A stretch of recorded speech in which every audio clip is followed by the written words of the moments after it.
كانوا قليلا من الليل ما يهجعون وبالأسحار هم يستغفرون. بسم اللہ الرحمن الرحیم۔ شروع کرتا ہوں اللہ کے نام سے جو بڑا مہربان نہایت رحم والا ہے۔ حضرت عیسیٰ علیہ السلام کا معجزہ۔ بیان کیا جاتا ہے کہ بنی اسرائیل میں ایک شخص تھا جس کی بیوی نہایت حسین تھی، جس پر وہ اسرائیلی فریفتہ تھا۔ چنانچہ جب اس عورت کا انتقال ہو گیا تو اس اسرائیلی کو بڑا قلق ہوا اور ایک مدت تک وہ اس عورت کی قبر پر بیٹھا روتا رہا۔ اتفاقاً حضرت عیسیٰ علیہ السلام کا ادھر سے گزر ہوا تو انہوں نے اس اسرائیلی کو پریشان حال دیکھ کر اس کا سبب معلوم کیا۔ جب اسرائیلی نے اپنا واقعہ بیان کیا تو حضرت عیسیٰ علیہ السلام نے دریافت فرمایا، کیا تو چاہتا ہے کہ میں اس کو تیرے لیے زندہ کر دوں؟ اس نے عرض کیا کہ ہاں حضور، یہی میں چاہتا ہوں۔ چنانچہ جب حضرت عیسیٰ علیہ السلام نے اس قبر کے مردے کو آواز دی تو قبر سے ایک حبشی غلام جس کے ناک کے نتنوں، آنکھوں اور جسم کے دوسرے سوراخوں سے آگ کی لپٹیں اٹھ رہی تھی۔ حضرت عیسیٰ علیہ السلام کو دیکھتے ہی غلام نے کلمہ پڑھ لیا۔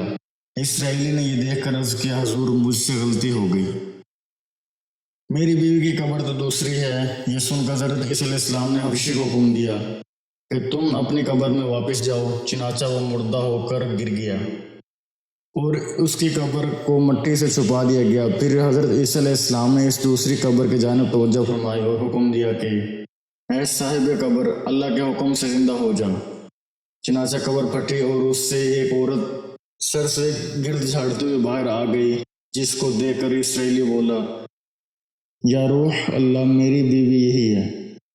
اور حضرت عیسیٰ علیہ السلام کے حکم سے وہ اسرائیلی اپنی بیوی کو ہمراہ لے کر واپس ہونے لگا، مگر عرصے سے جاگا ہوا تھا، اس لیے اس پر نیند کا غلبہ ہو گیا اور اس نے بیوی سے کہا کہ تیری قبر پر گریہ وزاری اور بیداری نے مجھے ہلاک کر دیا ہے، اس لیے میں چاہتا ہوں کہ کچھ دیر آرام کر لوں۔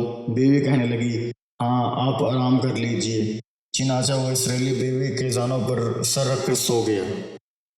اتنے میں ایک گھوڑے پر سوار ایک شخص کا ادھر سے گزر ہوا جو اپنے زمانے کا یکتا حسین تھا، جس کو دیکھ کر شہزادی از خود فریفتہ ہو گئی اور اس کا دل قابو میں نہ رہا۔ اس نے شوہر کے سر زانوں سے نیچے رکھا اور فرط محبت و غلبہ عشق سے مجبور ہو کر شہزادے کے سامنے جا کھڑی ہو گئی۔ ادھر جیسے ہی شہزادے کی نظریں اس پر پڑی تو وہ بھی اس پر دیکھ کر اس پر فریفتہ ہو گیا اور عورت کی خواہش پر اس کو اپنے گھوڑے پر بٹھا کر لے گیا۔ چنانچہ اس کے شوہر نے بیدار ہو کر جب اپنی بیوی کو نہ پایا تو نہایت پریشان ہوا اور اس کے ملنے کی تدبیر سوچنے لگا۔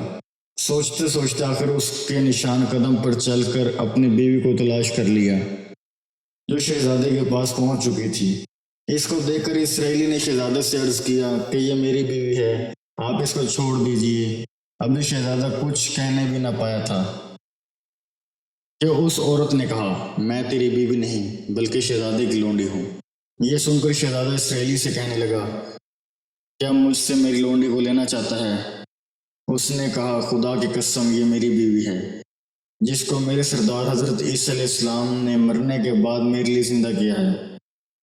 ابھی یہ گفتگو ہو رہی تھی کہ اتفاقاً حضرت عیسیٰ علیہ السلام بھی وہاں تشریف لے آئے، جن کو دیکھ کر اسرائیلی کہنے لگا، یا روح اللہ، کیا یہ میری وہ بیوی نہیں ہے جس کو آپ نے میرے لیے زندہ کیا ہے؟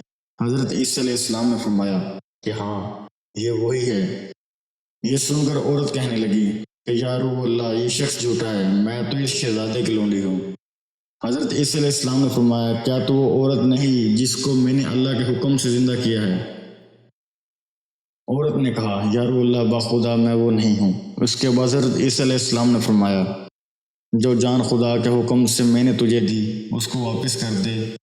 یہ سنتے ہی وہ عورت پھر مردہ ہو کر گر پڑی اور حضرت عیسیٰ علیہ السلام فرمانے لگے کہ جو شخص ایسے آدمی کو دیکھنا چاہتا ہے جو کافر مرا تھا اور زندہ ہو کر ایمان لایا تو وہ اس حبشی غلام کو دیکھ لے جو پھر ایمان کی حالت میں مرا ہے، اور جو کوئی ایسے شخص کو دیکھنا چاہتا ہے جو مومن مرا تھا پھر اللہ نے اس کو زندہ کیا اور وہ کافر ہو کر حالت کفر میں مر گیا تو وہ اس عورت کو دیکھ لے۔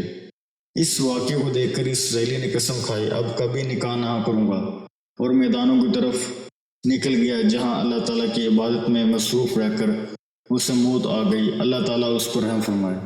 سبق ملتا ہے کہ کامیابی اپنے نبی صلی اللہ علیہ وسلم کی اطاعت و محبت سے ہی مل سکتی ہے، چنانچہ ہمیں بھی چاہیے کہ ہر حال میں اپنے نبی صلی اللہ علیہ وسلم کی اطاعت کو سامنے رکھیں، چاہے دل مانے یا نہ مانے، لیکن نبی کریم صلی اللہ علیہ وآلہ وسلم کے طریقوں کو لازمی اپنایا جائے۔ اللہ تعالیٰ اس واقعے سے سبق حاصل کر کے عمل کرنے کی توفیق عطا فرمائے، آمین یا رب العالمین۔ اس طرح کی مزید اسلامک ویڈیوز کو دیکھنے کے لیے آپ ہمارے چینل اسلامک دعا انفو کو سبسکرائب کریں تاکہ آپ کے پاس ہماری نئے آنے والی ویڈیوز کا نوٹیفیکیشن بر وقت ملتا رہے۔ اللہ تعالیٰ آپ کو اپنے حفظ و امان میں رکھے، آمین۔